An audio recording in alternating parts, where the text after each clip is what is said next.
Good morning students, how are you? I hope you all are fine. Students, last class में हमने zero order reaction start किया था, ठीक है। Zero order में हमने इसका मींस इंटीग्रेटेड रेट इक्वेशन देखे थे। उसमें फर्स्ट था हमारा जीरो ऑर्डर रिएक्शन और उसमें हमने ये जीरो ऑर्डर के लिए इक्वेशन फाइंड आउट करी थी, इंटीग्रेटेड रेट इक्वेशन, ठीक है। और इससे रिलेटेड एक ग्राफ देखा था, ठीक है। मैंने कहा था आपको ग्राफ प्लॉट करने किसके वर्सेस, कंसंट्रेशन वर्सेस टाइम के बीच में, ठीक है। तो आपने इसको क्या माना था भाई, कंसंट्रेशन y और इसके बीच में प्लॉट करना था। ये x y, इसके आगे वाली क्या हुई, स्लोप m, m के आगे साइन कैसा है, नेगेटिव। और ये क्या बनेगा, जो कांस्टेंट है, इनिशियल कंसंट्रेशन क्या है, एक कांस्टेंट टर्म है, तो ये c। सो इसका एक ये स्ट्रेट लाइन इक्वेशन कर्व है। आप अगर इधर a ले रहे हो कंसंट्रेशन, इधर टाइम ले रहे हो, तो देखो इंटरसेप्ट c है, मींस वो लाइन a नोट से स्टार्ट होगी। इंटरसेप्ट क्या होता है, जो y एक्सिस को कट करे, मींस ये y को कहां से कट करेगा, a नोट से। तो a नोट से आपकी लाइन स्टार्ट होगी। अगर यहाँ a नोट नहीं होता, सिर्फ a is equal to minus kt होता, तो हम क्या मान लेते, इंटरसेप्ट कितना है, 0 है, तो वो ओरिजिन से शुरू होता, ठीक है। बट यहाँ इंटरसेप्ट की वैल्यू a नोट है। फिर स्लोप कैसी है, देखो स्लोप k के बराबर है, लेकिन नेगेटिव साइन है, मींस स्लोप डिक्रीज है। अगर नेगेटिव हो तो लाइन ऊपर से नीचे आती है, पॉजिटिव स्लोप हो तो नीचे से ऊपर जाती है। तो अब इस पॉइंट से कहां आएगी, नीचे की तरफ आएगी, ठीक है। तो ये हो गई आपकी स्लोप। स्लोप की वैल्यू यहां से कितनी है, माइनस के। तो हमारा एक ग्राफ तो ये था जो हमने लास्ट क्लास में फिनिश किया था। अब हम और ग्राफ देखते हैं इसी इक्वेशन से, ठीक है। अब देखो, अगर आपसे कोई पूछे, आप रेट वर्सेस किसके बीच में, टाइम के बीच में ग्राफ प्लॉट करो फॉर जीरो ऑर्डर रिएक्शन, ठीक है। हमारा ग्राफ है for zero order reaction, rate versus time. कि भाई ये रेट वर्सेस टाइम के बीच में अगर आपको प्लॉट करना है, तो जरा सोच के देखो, क्या ये डिपेंड कर रहा है, क्या रेट टाइम के साथ चेंज होगा। भाई जब वो कंसंट्रेशन पे, ये तो एक ही कंसंट्रेशन है, रेट टाइम पर डिपेंड ही नहीं कर रहा है। क्यों, क्योंकि जीरो ऑर्डर में क्या था, a इज इक्वल टू ये प्रोडक्ट बना आपका कोई भी, सो रेट क्या है, माइनस da बाय dt जो था वो क्या था भाई, a की पावर 0 पे डिपेंड कर रहा था, ठीक है। तो इसका क्या आएगा, आपका रेट वर्सेस जब टाइम के बीच में करोगे तो आप टाइम बढ़ाते रहोगे, रेट में कोई चेंज नहीं आएगा।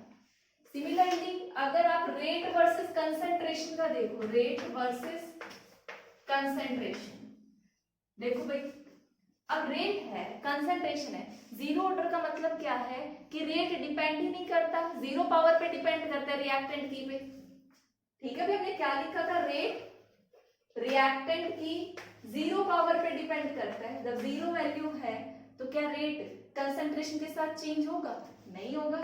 तो यहाँ पर भी क्या होगा, एक कर्व आएगा कि rate is independent on concentration of reactant. तो ये कुछ ग्राफ थे जो जीरो ऑर्डर के थे, जो कि इंपॉर्टेंट है, एग्जाम में पूछ लिए जाते हैं। आप एक कॉपी करो, फिर हम हाफ लाइफ के बारे में डिस्कस करते हैं। स्टूडेंट्स देखो, हाफ लाइफ और जीरो ऑर्डर रिएक्शन का मतलब क्या है, हाफ लाइफ का मतलब क्या है भाई, कितने टाइम में आपने जो रिएक्टेंट लिया था उसका 50% रिड्यूस हो गया, वो टाइम पीरियड क्या बोला जाएगा, हाफ लाइफ, ठीक है। तो आप डिफाइन कैसे कर सकते हो आप इसको, हाफ लाइफ को, हाफ लाइफ का टाइम इन विच 50% रिएक्शन क्या हो जाए, कंप्लीट हो जाए, ठीक है। भाई आपका ये प्रोडक्ट ए था, सॉरी रिएक्टेंट ए था, ये प्रोडक्ट में कन्वर्ट हो रहा है। स्टार्टिंग में क्या था भाई, टी हाफ को हम रिप्रेजेंट, ये हाफ लाइफ को हम रिप्रेजेंट करते हैं टी हाफ से, ठीक है। हमें टी हाफ निकाले, कितने टाइम में हमारा आधी रिएक्शन कंप्लीट हो जाएगी। भाई आधी रिएक्शन कंप्लीट का मतलब क्या है, देखो T इज इक्वल टू 0 पे मेरी जो कंसंट्रेशन थी, ये A नोट थी, जितना मैं लेकर चली ये 0, तो मेरे को टी हाफ निकालना है कि भाई कितने टाइम में जो ये A नोट है ये आपके पास हाफ बचे, प्रोडक्ट तो जितना बनेगा बन जाएगा। मेरे को तो ये टाइम पीरियड निकालना है, 0 पे इतना था, और जब मेरी आधी कंसंट्रेशन बचे, जितना मैं स्टार्टिंग में ले चुकी हूँ, उसका आधा बचे कितने टाइम में वो निकालना है। ठीक है, तो अब देखो जीरो ऑर्डर के लिए आपने इंटीग्रेटेड रेट इक्वेशन क्या फाइंड आउट की थी, a is equal to A naught minus के टी। अब हाफ लाइफ के लिए रखोगे, फॉर हाफ लाइफ पे बताओ जब आधा हो जाए तो आपकी ए, जो ये ए है, ये कितनी रह जाएगी, ए नोट बाई टू। तो ये ए किसके बराबर आ जाएगा, A naught by two. A naught आपकी क्या है, इनिशियल कंसंट्रेशन, ये आपका रेट कांस्टेंट, और टी को हम क्या लिखेंगे, टी हाफ, क्योंकि जब ए नोट बाई टू होगा तो टी किसके बराबर होगा, टी हाफ के। ठीक है, आपको टी हाफ की वैल्यू निकालनी है, तो आप क्या करो भाई, इस टर्म को के टी हाफ उधर ले जाओ और ए नोट बाई टू को इधर लेके आओ, तो ये आपका के टी हाफ पॉजिटिव बन गया और A naught minus A naught by two. ठीक है, ये वन ए नोट और माइनस हाफ ए नोट, क्या बचेगा आपका, प्लस का half A naught by two, और यहां से ये टी हाफ, इस के को नीचे लाओगे तो क्या हो जाएगा, टू के। तो half life for zero order reaction आपकी क्या आ गई, T half is equal to A naught by two. अब जरा चेक करो, ये जो टी हाफ है सिर्फ और सिर्फ किस पे डिपेंड कर रही है, इनिशियल कंसंट्रेशन पे डिपेंड कर रही है। ठीक है, और उसका जो रेट कांस्टेंट आएगा वो, तो आप इसको पहले कॉपी करो। सो स्टूडेंट्स आप यहां लिख सकते हो कि जो टी हाफ है depend on initial concentration and rate constant, दो फैक्टर्स पे डिपेंड करती है। ठीक है, अब हम डिस्कस करते हैं लाइफ टाइम। भाई ये टी हाफ है, अब मैं डिस्कस करूंगी लाइफ टाइम। लाइफ टाइम क्या है, जिसमें time in which 100% reaction complete हो जाए, टाइम इन विच 100% रिएक्शन क्या हो, कंप्लीट हो, तो वो आपका टाइम पीरियड लाइफ टाइम बोला जाएगा। ठीक है, तो अब आप लाइफ टाइम कैसे फाइंड आउट करोगे, देखो जब मैंने 100% कंप्लीट की बात करी, आपका ए रिएक्टेंट था प्रोडक्ट में कन्वर्ट हो रहा है, T इज इक्वल टू 0 पे इसकी इनिशियल कंसंट्रेशन ए नोट है 0। 100% रिएक्शन कंप्लीट का मतलब क्या, जितना आप रिएक्टेंट लिए थे वो सारा किसमें फिनिश हो जाए, प्रोडक्ट में, तो ये कितना बचेगा, 0। तो उस टाइम पीरियड को मैं क्या बोल दूंगी, लाइफ टाइम बोल दूं।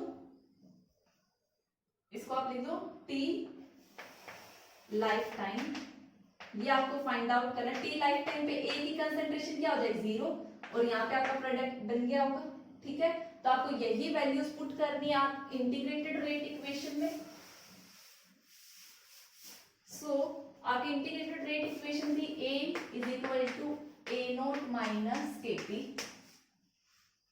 आपको लाइफ टाइम कैलकुलेट करना है, तो लाइफ टाइम पे ए नोट जो कंसंट्रेशन है वो कितनी हो गई है, 0, तो ए की जगह क्या रखोगे, 0।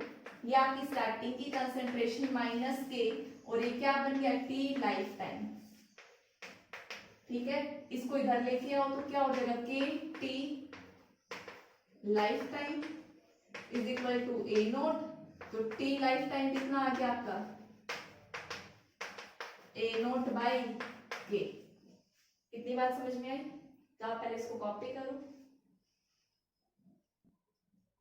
सो स्टूडेंट देखो, जीरो ऑर्डर रिएक्शन से आपको तीन इक्वेशन याद रखनी है। एक इंटीग्रेटेड रेट इक्वेशन आपकी क्या थी, A is equal to A naught minus के टी, जीरो ऑर्डर के लिए।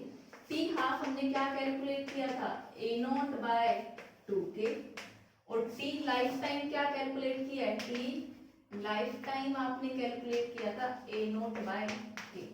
ये तीन फॉर्मूले याद रखने हैं आपको जीरो ऑर्डर के लिए। ठीक है, अब देखो हम इससे रिलेटेड एक क्वेश्चन देखते हैं। क्वेश्चन है the rate constant for a reaction of zero order. Zero order के लिए आपको रेट कांस्टेंट मींस गिवन क्या है वो लिखो, k की वैल्यू गिवन है 0.03 मोल per litre per second. How long it will take for the initial concentration, आपसे टाइम पूछ रहा है, ये आपको फाइंड आउट करना है। इनिशियल कंसंट्रेशन कहां से कहां डिक्रीज हो रही है, 0.1 मोलर से 0.075 मोलर। मींस आपके पास कोई ए था वो प्रोडक्ट में कन्वर्ट हो रहा है T इज इक्वल टू 0 पे उसकी स्टार्टिंग की कंसंट्रेशन कितनी है 0.1 मोलर है। आफ्टर टाइम T आपको T फाइंड आउट करना है कि ये जो मोलर कंसंट्रेशन ये कितने डिक्रीज हो जाए 0.075 मोलर हो जाए, ये क्वेश्चन है। ठीक है, तो भाई आपने इंटीग्रेटेड रेट इक्वेशन लगाओ। इक्वेशन क्या आती है A is equal to A naught minus A T. A naught कितना हो गया है 0.075 is equal to A naught 0.1 minus K कितना है 0.003 इंटू में टाइम आपको फाइंड आउट करना है। ठीक है, मैं क्वेश्चन रब कर रही हूँ।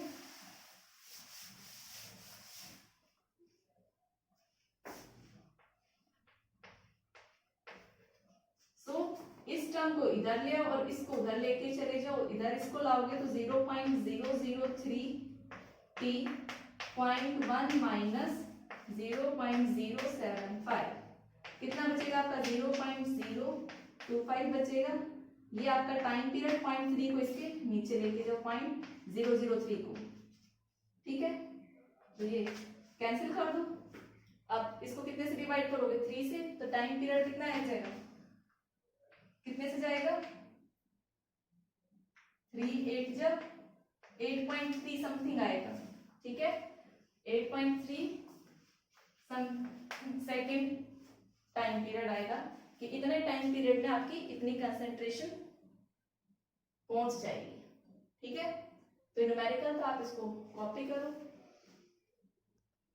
स्टूडेंट्स हम कुछ एग्जांपल देखते हैं जीरो ऑर्डर रिएक्शन की। आपको एग्जांपल याद भी रखना, एग्जाम में पूछ लिया जाएगा कि give two example of zero order numerical के साथ या 1 मार्क में जैसे भी। ठीक है, सो पहला एग्जांपल हमारा जो H2Cl2 है HCl की प्रेजेंस में सॉरी HCl फॉर्म करता है।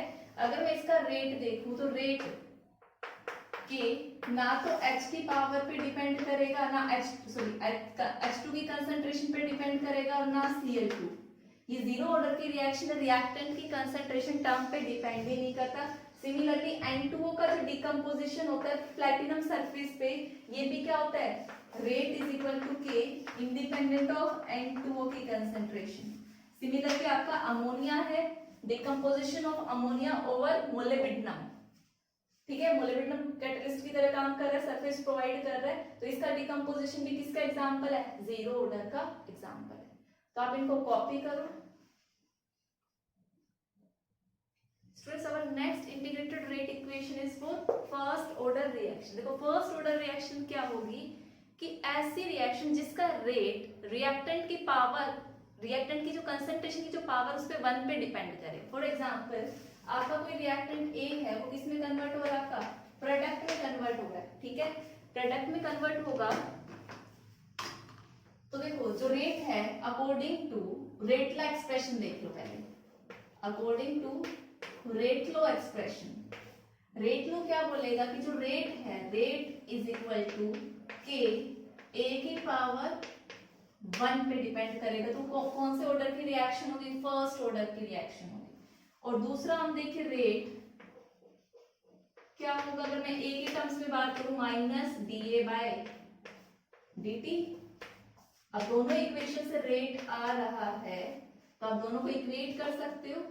तो आपके पास क्या आ गया minus D A by D T is equal to K A की पावर 1। अब देखो सेम वेरिएबल एक तरफ करो, यहाँ डी ए है तो ए को इधर लाओ और डी टी को उधर लेके जाओ। तो यहाँ पे क्या होगा D A by A is equal to K D T और माइनस साइन भी इधर ही रख लो। ठीक है, अब आप इंटीग्रेट करो both side, integrate both side. इतनी बातें समझ में आ गई। सो स्टूडेंट्स इसका डेरिवेशन थोड़ा सा बड़ा है, मैं एक बार इसको रब करके लिख रही हूँ। ठीक है, तब तक आप इतना कॉपी करो। सो स्टूडेंट देखो हम क्या कर रहे थे, इंटीग्रेट कर रहे थे both side. Both side integrate करोगे तो क्या आएगा D A by A is equal to minus K बाहर रहेगा यहाँ इंटीग्रेशन डी टी। अब बात आती है लिमिट्स की। अब देखो कंसेंट्रेशन चेंज कहाँ से कहाँ, और ये लोअर लिमिट और अपर लिमिट चूज करेंगे तो आपको पता है कंसंट्रेशन जो t इज इक्वल टू 0 पर कितना होता है a नॉट, और आपको टाइम t पर निकालना है, टाइम t पर कोई भी कंसंट्रेशन a तक पहुंच रही होगी, तो लिमिट्स कहां से कहां वेरी करेगी, a नॉट टू a, और टाइम भी कहां से कहां है, t इज इक्वल टू 0 से t तक। इतनी बातें समझ में आई। अब बात आती है इंटीग्रेशन सॉल्व करने की, ठीक है। अब देखो यहाँ पे फॉर्मूला कौन सा यूज होगा आपका, ये फॉर्मूला देखो, अगर आपके पास इंटीग्रेशन, फॉर्मूले बता रही हूं मैं, फॉर्मूला अगर आपका dx बाय क्या है x है, तो उसका इंटीग्रेशन क्या होता है ln x। इतनी बात समझ में आई, ठीक है। अब और दूसरा भाई यहाँ पे तो 1/x ही था, 1/x का इंटीग्रेशन, 1/x का इंटीग्रेशन ln x, और यहाँ पे dt है, तो दूसरा फॉर्मूला इंटीग्रेशन ऑफ dx का क्या होगा x। तो ये दो फॉर्मूलाज यूज हुए, ठीक है। यहाँ पे आप ये अप्लाई करो, यहाँ पे क्या हो जाएगा ln a, ठीक है, और कंसंट्रेशन कहां से कहां, a नोट से a तक इज इक्वल टू माइनस के, जैसे dt था dx है तो x है, तो dt है तो क्या आएगा t, और ये 0 से t तक वेरी करेगा, ठीक है।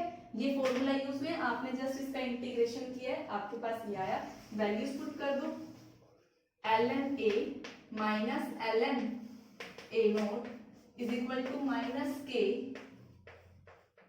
t, भाई t माइनस 0 होगा तो t आएगा। सो आप इसको कैसे लिख सकते हो, भाई डिवाइड में है, पहले पॉजिटिव टर्म को एक तरफ ले आओ, ठीक है, के माइनस के टी, इसको इधर ले जाओ और इनको उधर ले जाओ, तो आपके पास क्या हो जाएगा, K T is equal to उधर जाएगा तो ये ln a नोट हो जाएगा, ये माइनस ln a हो जाएगा, तो के टी क्या हो गया ln a naught by a, ठीक है। तो आप इस क्वेश्चन को ऐसे सॉल्व कर सकते हो, ये आपके पास आ गई इंटीग्रेटेड रेट इक्वेशन। अब देखो भाई आपको पता है, अगर मैं इसको लोगरिथम में कैलकुलेट, लॉग नेचुरल है, इसको मैं अगर लॉग टू द बेस 10 में कन्वर्ट करूं तो किससे मल्टीप्लाई करूंगी, 2.303 से, तो यहाँ पे मेरा के टी किसके बराबर हो जाएगा 2.303 लोगो ए नोट बाय ए, ठीक है। तो आप इसको नोट डाउन कर सकते हो। यहाँ पे ए आपका क्या है, इनिशियल कंसंट्रेशन, चलो ये टर्म्स में बाद में लिखवाती हूँ, ये आप पहले इतना कॉपी करो। सो स्टूडेंट देखो ये ए नोट आपकी क्या है, इनिशियल कंसंट्रेशन, और ए क्या है आपकी रिमेनिंग कंसंट्रेशन, कि इतने टाइम बाद ए कितना बच गया, ये नहीं पूछा कितना रिएक्ट हो गया, ए कितना बच गया, रिएक्टेंट कितना बच गया, वो वैल्यू यहाँ पुट करेंगे, तो ये होगी आपकी रिमेनिंग कंसंट्रेशन, ठीक है। अब देखो हम ग्राफ प्लॉट करते हैं, आपसे एग्जाम में आया कि for first order reaction plot logo A versus time graph, ठीक है। तो पहले भी इक्वेशन निकालो, टाइम एक तरफ टाइम और एक तरफ लोग ए हो, तो इस इक्वेशन को हमें थोड़ा सा क्या करना पड़ेगा, सिंप्लीफाई करना पड़ेगा, और ये इधर लिखा है तो मतलब ये y एक्सिस पे प्लॉट करना है, ये x एक्सिस पे, ठीक है। तो इस इक्वेशन को हम सिंप्लीफाई करते हैं, ठीक है। तो देखो भाई log a naught by a मैंने इधर रख लिया, log a naught by a, ठीक है, मतलब ये इधर था तो ये टर्म इसके नीचे आएगी, तो क्या बन गया के टी अपॉन में 2.303, इतनी बात समझ में आई। अब भाई ये डिवाइडर में है तो मैं इसको सब्ट्रैक्ट कर सकती हूँ, log of a naught minus log of a is equal to K T upon 2.303। आपको तो इसके बीच में प्लॉट करना है, ये नेगेटिव साइन है, ठीक है। तो आप क्या कर लो, पहली बात तो इस टर्म को उधर भेजो, ठीक है, इस टर्म को जब आप उधर भेजोगे तो क्या आएगा, log of a is equal to, by वाले स्टूडेंट ध्यान से देखना, मैथ्स वालों के लिए तो सिंपल सा है, उधर जाएगा तो क्या बनेगा minus log of a note, मैं इसका माइनस साइन खत्म करना तो दोनों तरफ माइनस ले लो, तो ये प्लस हो जाएगा, ये माइनस हो जाएगा, ये प्लस हो जाएगा। इतनी बात समझ में आई? सो आप क्या लिख सकते हो, log of a is equal to minus K, अब माइनस है तो दूसरी तरफ लिख देना, पहले क्या लिख दो, log of a not minus K t bye 2.303। अब आपके पास आ गई इक्वेशन ये, ठीक है। अब मैं ये ऊपर वाला जो भी रब कर दूं, तो सिंप्लीफाई हमने करके देखा था, ठीक है। अब देखो आपको साफ साफ नजर आ रहा है भाई, ये आपका y है, ये आपका क्या है, x है। x के साथ में जो सारी टर्म होती है वो क्या होती है, आपकी स्लोप होती है। तो ये भाई m के आगे साइन कैसा है, नेगेटिव, और ये क्या हो जाएगा आपका c। तो ये इक्वेशन आ गई। तो देखो ये आपका कर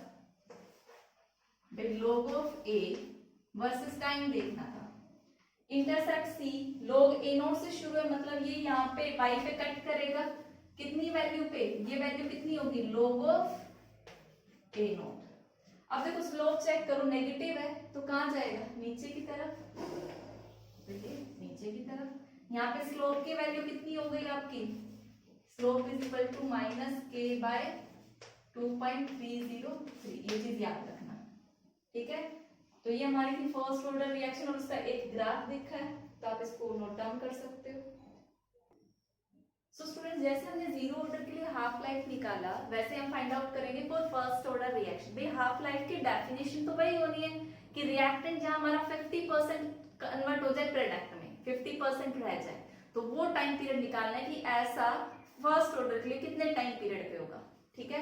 तो आपने इंटीग्रेटेड रेट इक्वेशन देखी थी, इसके लिए क्या देखा था, KT is equal to 2.303 log of a naught by a, ठीक है। ये इक्वेशन हमारी थी। अब देखो आपसे हाफ लाइफ पूछ रहा, तो t कितना हो जाएगा, हाफ, t हाफ 2.303 कब, भाई ये तो इनिशियल कंसंट्रेशन है, लेकिन जो बची हुई है वो कितनी हो जाएगी, इनिशियल कंसंट्रेशन की हाफ, तो ये कितना हो जाएगा, a नॉट बाय 2, ठीक है। अब देखो ये a नॉट से a नॉट कैंसिल, ये 2 यहाँ ऊपर पहुंच जाएगा, तो k t half is equal to 2.303, और यहाँ क्या बचेगा आपका log 2, 2.303 इंटू में log 2 कितना होता है 0.3010। याद रखना 2.303 और 0.3010 का जो प्रोडक्ट है वो कितना आता है 0.693, ये आप याद रख लेना, ठीक है। ये कितना है के टी हाफ, अब मेरे को अगर टी हाफ निकालना है तो के उधर नीचे चला जाएगा, तो के टी हाफ क्या बचा 0.693 बाय के। सो देखो टी हाफ के एक्सप्रेशन में क्या कोई कंसंट्रेशन टर्म आ रही है, नहीं आ रही है, सिर्फ क्या आ रहा है, रेट कांस्टेंट। तो आप बोल सकते हो फर्स्ट ऑर्डर के लिए टी हाफ सिर्फ और सिर्फ डिपेंड करता है, डिपेंड ऑन रेट कांस्टेंट, कोई कंसंट्रेशन टर्म पे डिपेंड नहीं करता कि रिएक्टेंट की कंसंट्रेशन क्या होगी, नहीं, सिर्फ और सिर्फ उस रिएक्शन के रेट कांस्टेंट पे डिपेंड करेगा, ठीक है। तो आप इसको कॉपी करो। स्टूडेंट्स अब हम चेक करते हैं फर्स्ट ऑर्डर के लिए लाइफ टाइम क्या होगा। लाइफ टाइम मींस जहां पर रिएक्शन क्या हो जाए, रिएक्शन 100% कंप्लीट हो जाए।